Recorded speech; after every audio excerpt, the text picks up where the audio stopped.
We did it. Team, we did it. We got to the end of 90 Day Fiance, Season 10, Episode 18, Happily Ever Afters. Except for the other things that are coming after this. Except for the 2 tell-alls, which we will cover. I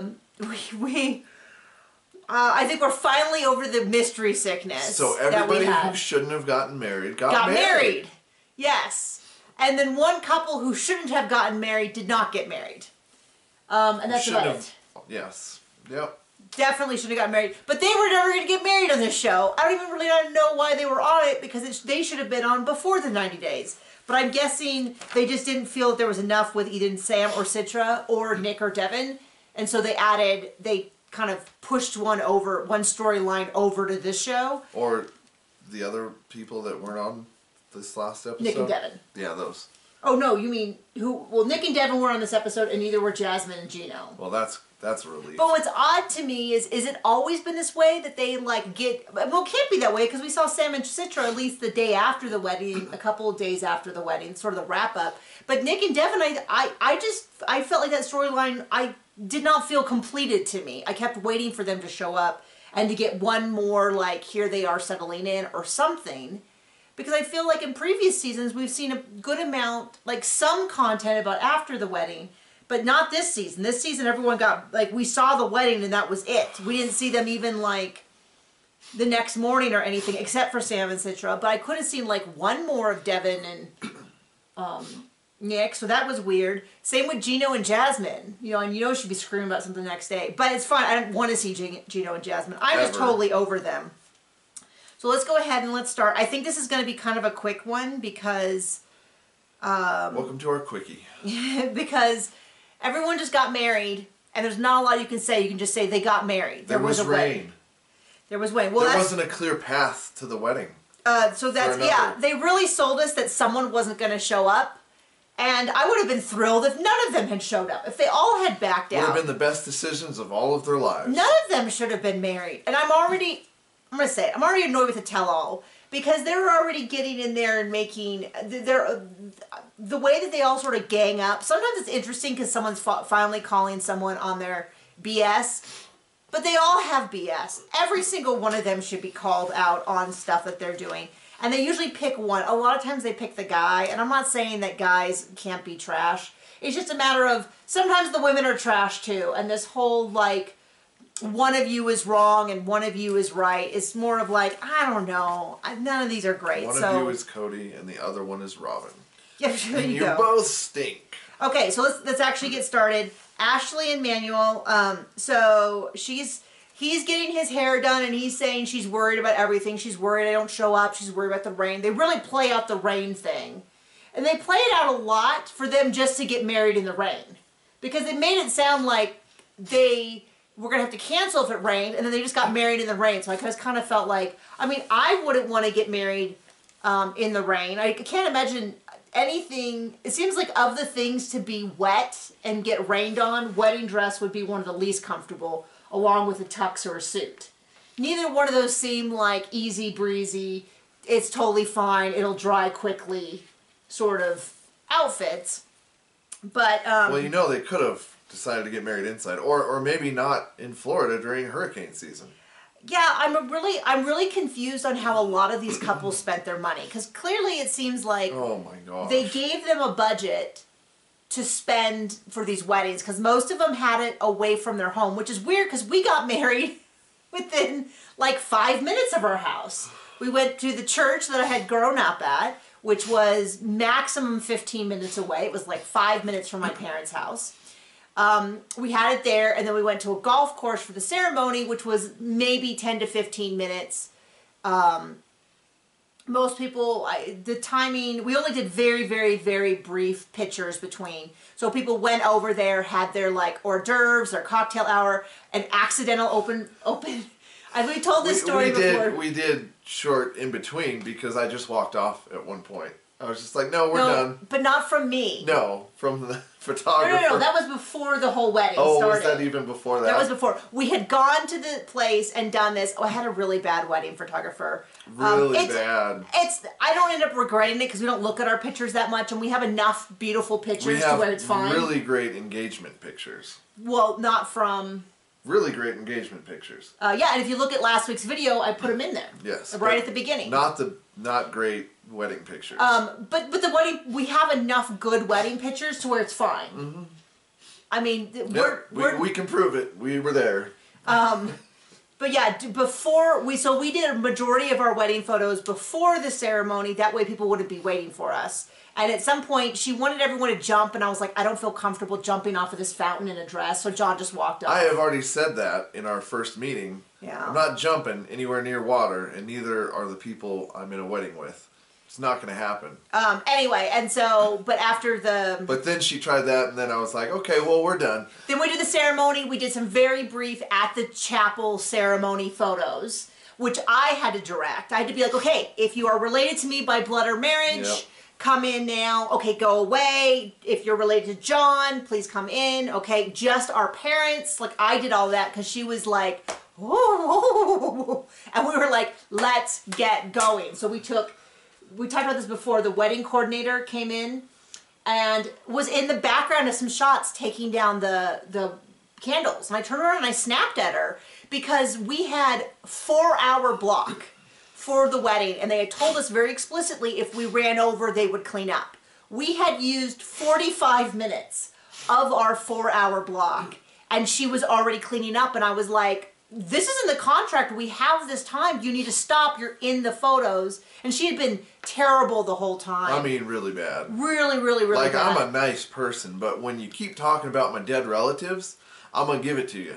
I mean, once, I'll excuse. Twice, I'll shut my mouth. Third time, you're going to get it. Well, what happened was, to be clear, she wasn't like besmirching our dead relatives. She kept saying, your grandparents can sit with you, your parents are behind. And we said, all of our grandparents have passed on. And within a minute, she said it again, and we said, it's not an issue about where our grandparents sit.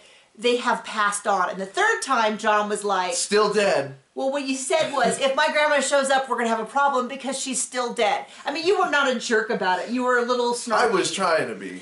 But she just was not, the problem was that she just wasn't listening.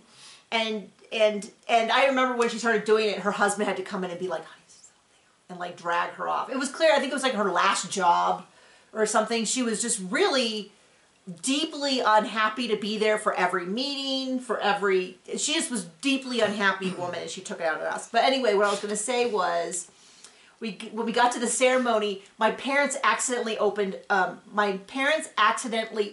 an open bar. Now, I don't care if people don't have alcohol at my wedding. My family, and I kind of just feel like it's one of those things where it's like, I don't have a problem with alcohol at a wedding, but I also kind of feel like if you say we can't have fun at a wedding without an alcohol, I'm a little bit like, that sounds like something for your therapist. Well, the bigger issue was we weren't paying for it, so whatever they wanted to do was pretty much fine with us. My parents paid for it, and so they kind of gave the different options available. And when they did that, my mom was like, well, they had said, everyone gets a champagne toast. Or we can include one cocktail, or I can't remember what the option was, but my mom was like, well, it's really important to me, which is weird, my parents don't even really drink. But my mom was like, it's important to me that if they want to get a second drink, they can. And she's like, oh, her mom meant cash bar. So Lady heard open bar, and it was in the contract, and my mom signed it. And so when we showed up, your cousin Melanie came over and was like, I cannot believe your parents paid for an open bar. Oh my gosh, they're so generous. And I was like, I'm sorry, what? And like, everyone was a little toasty. No one was like falling down, vomiting. No one slept with anyone they shouldn't. We're a very tame family. But yeah, we somehow had gotten an open bar. None of my students were already, I taught at a Christian university, and so they like snuck their champagne drink, so they were fine. But most of them did not, and so they were the drivers, and everything was fine. But it was just, and the bill was not that much. Different group of people, we could have bankrupted my parents, but no, it was, if I remember correctly, it was not that much. And Mom could have put a stop to it when she found out, but she didn't either. It was just one of those kind of like, and all of your cousins were like, wow, I can't believe it. That's so, I can't believe your parents sprung for an open bar. I'm surprised that they weren't, you know, because my dad doesn't drink. And my mom doesn't. I mean, I make it sound like my mom drinks, but my mom drinks more than my dad does, and my dad does none. So my mom will have like a glass of wine here and there. Or she used to. I don't even know if she's drank in 20 years. But anyway, so back to the show. She has a panic attack in the car. But I'm like, okay, I'm starting to question something because several times this episode, people cried and there was no indication to me that they were crying. If this was in a movie, I would say... It's like somebody typed into ChatGPT, make people cry, and they forget the tears. There's no smudges on... There's no red face. There's no blotchy face. There's no, like, wet spots on things. There's no tears on their face. They can stop, like, on a dime, and then there's just... They look fine, and I'm like, either I am the world's worst crier, but if this was in a movie, I would say... They're a terrible actor, but she's in the car kind of like hysterically. Now, she's clearly having a panic attack. I do not doubt that part. But then I was like, she was dabbing her eyes, and I was like, maybe I don't know what crying looks like anymore. She's clearly distressed. There's no doubt about that she is upset about this rain. They kept checking the radar. They kept doing this. And then when they went and they got married on the beach, it looked like it was raining, but it wasn't a problem. So I was kind of like, well, if they were just going to maybe she was more worried about a hurricane and she was okay because it was raining, but it wasn't. They got married. They shouldn't have gotten married. That's the end of their section. Yep. Okay. Now, to talk about somebody else who was hysterically crying, and without tears. But didn't look like it was actual tears on her face, was Nikki and Justin / Igor. Okay, there's things I do not doubt. I do not doubt that the texts are real, that he did, in fact, break up with her. And I have no doubt that she's sad about it, and probably mad. She's probably pretty mad and maybe also feels like she was cheated out of a bunch of money. I'm not totally convinced that she got those texts when she said she did. And that this wasn't like this will be so dramatic if I say that I get these texts. I mean, now maybe she said, I'm filming today, and then he was like, I've got to get out, I've got to get out. But it just felt to me, and maybe I'm alone in this, it felt a lot of inauthentic. I was going to say a little inauthentic, but...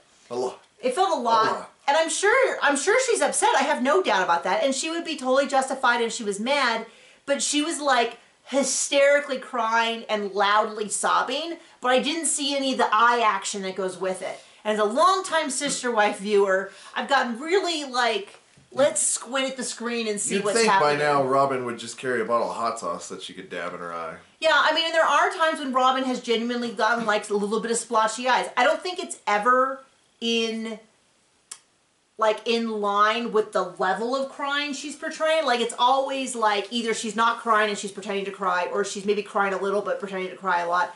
And that's kind of how I felt with Nikki's reaction. So he essentially, it's been 2 weeks. She said a week ago we got into a really big fight. It sounded like he had asked for money for his car. Was that it? I don't know. And they haven't talked in a week. And already I'm like, and she's like, this is very normal. And I'm like, not in people who get married. Not in a healthy relationship. It's very normal for this show.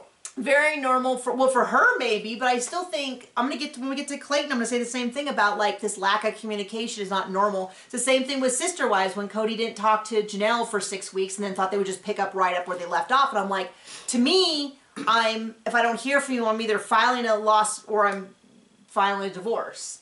Like, that's not, you just don't disappear for 6 weeks. And so she's like, I haven't heard from him in a week. I thought we would be fine. And then he sent me this. It was basically, some people online were kind of comparing it to like a resignation letter at a job.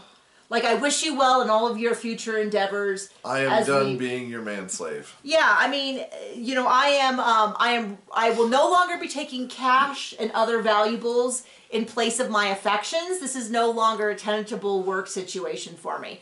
I have no doubt that he was kind of checked out for a while, and I think it just eventually, I mean, it's very possible that he just didn't want, but I also don't think he didn't want her. He didn't want her, didn't want to move to America anymore, didn't want to give up his job. I don't know which part it was. Didn't want to give up his friend sex.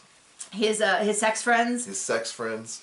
Yes, that's what I meant to say. But we already see the tell-all that everybody rakes him over the coal. And I'm a little bit like, I hope we're saving some of that energy for everyone else. For everyone. Because this is not a thing where I go, oh, poor one of them and not the other. It's like I'm a little bit like, So he sends this long text message, which I am not questioning if the text message is real. And it's quite possible that it did arrive right in the middle of them filming.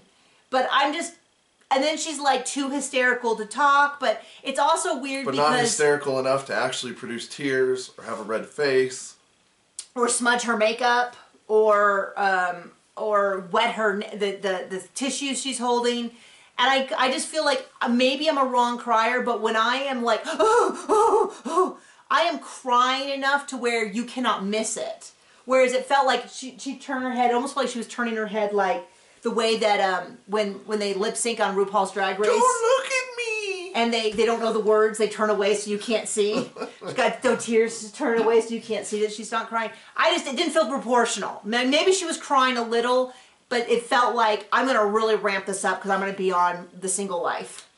Or I'm going to get spin-off, or I'm going to get, I don't know. I mean, this is what happens several seasons into a reality show. Every reality show, practically, is that you see who previously in the show has gotten legs and gotten a career out of it, and you try to match or bring it up. And it definitely felt like, I'll be the one who was, this works out so well, I'll be jilted, everyone will want me to make it. And I'm just not buying it. And they never should have been together. Like, when he breaks up with her, I'm like, good, that's how the order of the universe should be. Because he doesn't like her. And I'm not even convinced that she really liked him for who he was. She was convinced she paid enough money to own him. Yeah, I guess that's the case. So, Clayton and Annalie, sorry. This is the one that John called it perfectly, which is like, we know how deceptive TLC's editing is going to be, so she shows up. But she shouldn't have. I'm like, if you're right before your wedding... Alternatively, he shouldn't have. No, if you're at a point in the day of your wedding with your bags packed and you're like, I don't know if I should go through with this, you should not go through with it. You're not ready. It's just infuriating. Like, that's not a happy ending. That was a terrible, tragic ending. So I think he knew she was coming because they had him start the wedding so she could enter dramatically. But you don't start a wedding. 30 minutes late. You don't start a wedding. You don't go, oh, the bride's not here? Well, we should start the wedding. Let's go anyway. Because we'll just stand there. It just really felt hugely overproduced. And when she was sitting there going, I don't know what to do. I'm like, if you don't know what to do, you know what to do. Then you know what to do. This is something you're all in on, or you're not. Like, the fact that there's some question, the answer's no. And frankly, he should have been like, if she's not calling me and she can't show up for our wedding and communicate, then I don't want to marry her. Now I'm going to wait and find out what happens when she shows up to make sure that she wasn't injured, her phone stolen, she wasn't hurt, something. But if she shows up 30 minutes late and says, I didn't know if I wanted to marry you, self-preservation says that I don't want to marry you.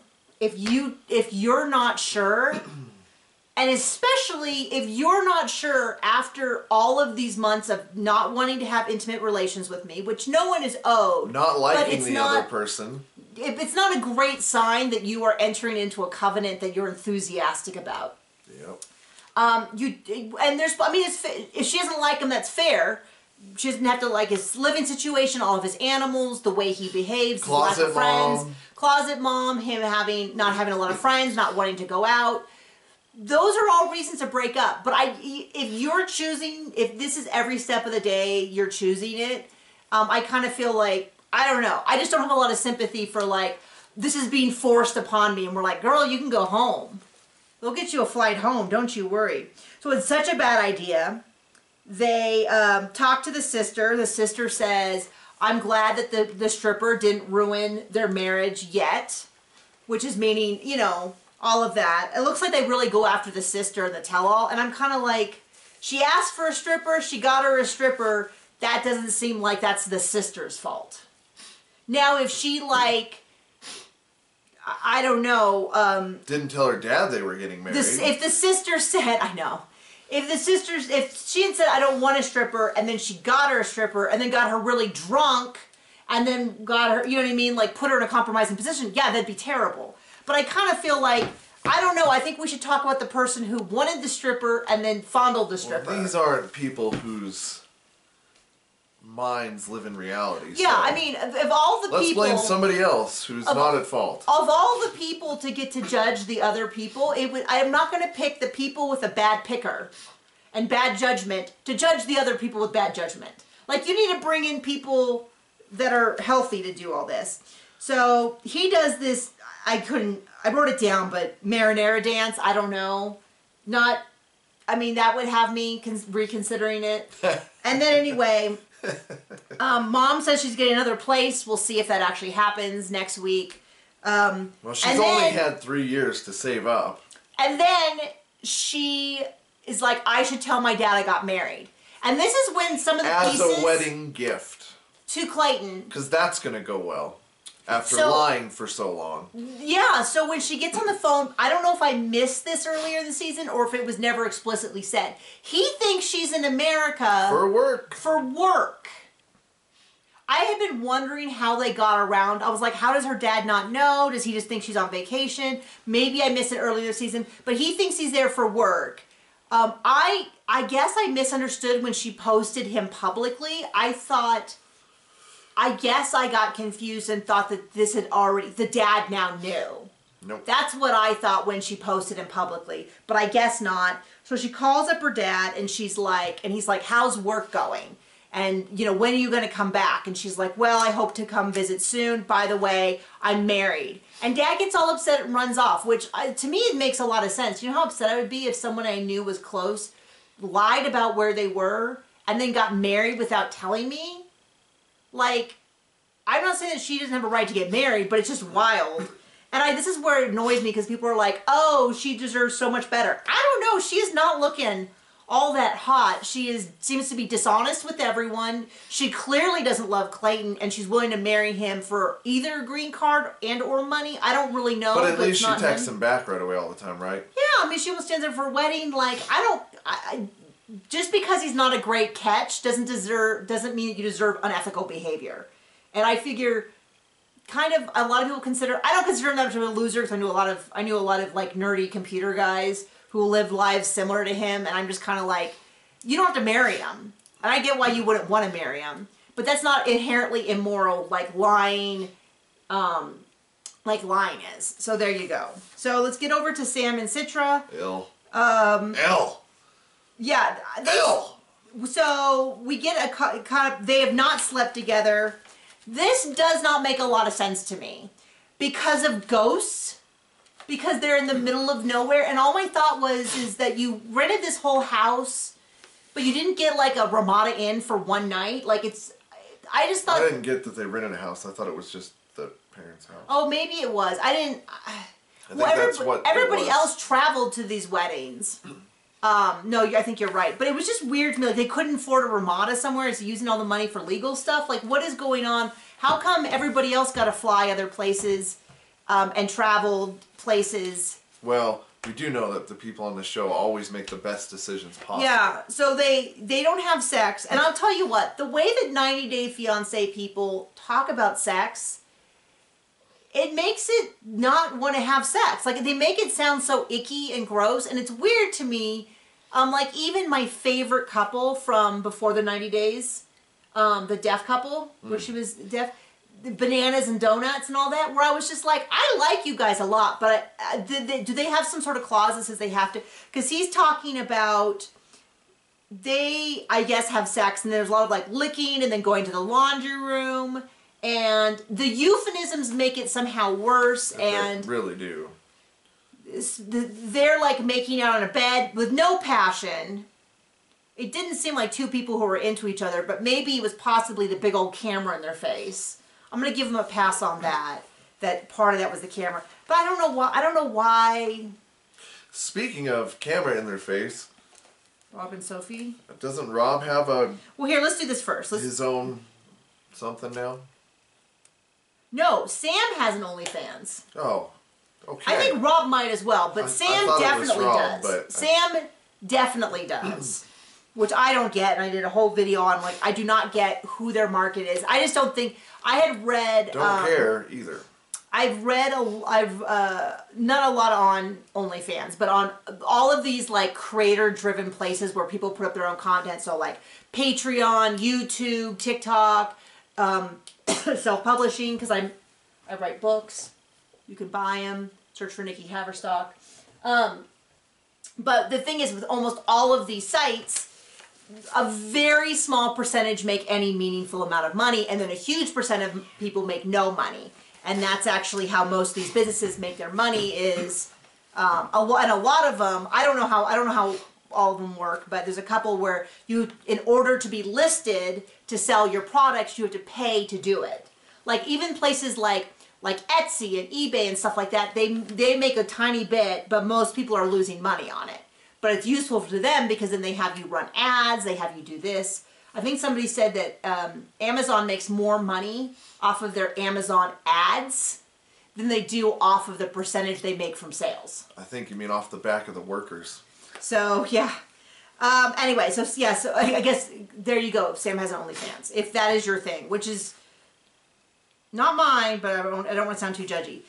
Sophie and Rob also get married. They made a big deal, what? You don't want to sound too judgy on our judgy show. I know. Well, I don't want to sound too judgy, but I am. Yeah, so John thinks that Rob has an OnlyFans, but we haven't confirmed it.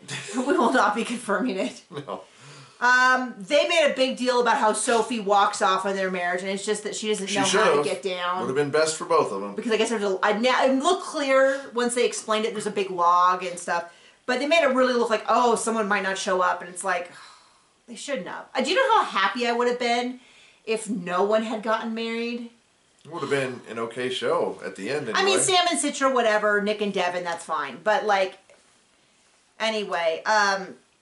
So they go to Santa Barbara. It was funny because Santa Barbara is gorgeous. Not the part of it they showed. The view that they showed of, especially when they were opening the champagne, it was just... A street and a building. It looked like just kind of a strip mall in the background, and I was like, Santa, you managed not to get a single, like, soaring palm tree, or the ocean, or any, like mission-style buildings. Nothing. All you got was, like, a bunch of square buildings in the background. By the way, if you are a fan of mysteries... A mystery of fans.